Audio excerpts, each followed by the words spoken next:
would rather sit if that's okay. Yeah. Thank you very much.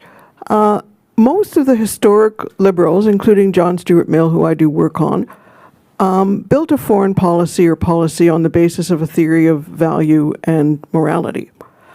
If you look at it that way, you get a sort of a different picture about what liberalism is trying to do. So my question to you is, if you don't believe in universal, inalienable human rights, or that we should be at least working for them, what do you do about situations where nationalism, as in Rwanda, massacres in horrifying degrees, which was actually the circumstance that turned many people towards liberal interventionism and responsibility to protect?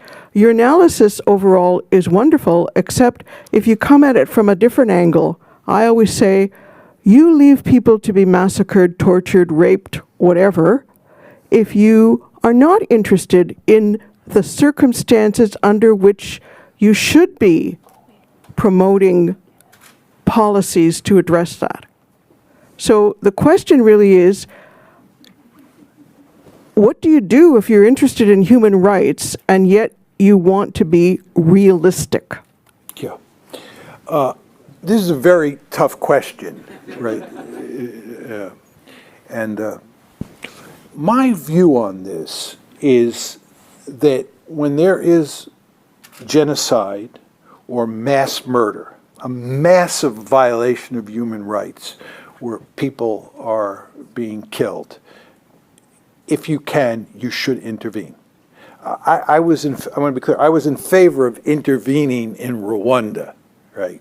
This is not because I supported liberal hegemonies, but for liberal reasons.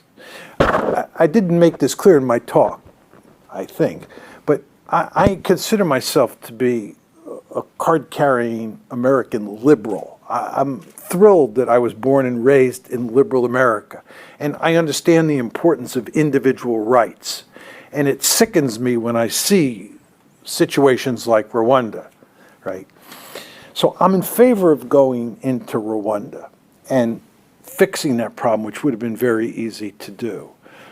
But the question is, what do you do beyond that?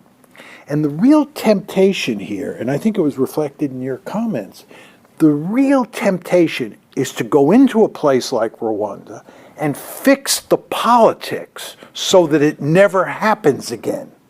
And if you listen to my description of what liberal hegemony is all about, that's what we thought we could do. That was benefit number one, right? The point that I tried to make in my talk is I think you do more damage than you do good when you get into the business of social engineering. I don't think you solve those problems. Go ahead. I don't have the mic anymore. All I can say is... There's a mic here. No, go. Lots of questions. If you don't intervene and allow people to be massacred, you do as much wrong as if you do intervene and mess it up. Well, no. I just want to be clear. I'm not against intervening to stop the massacre. My point to you was that then leads to the question: should you intervene in countries to organize their politics so that a massacre never happens? And that's what I'm opposed to. Okay.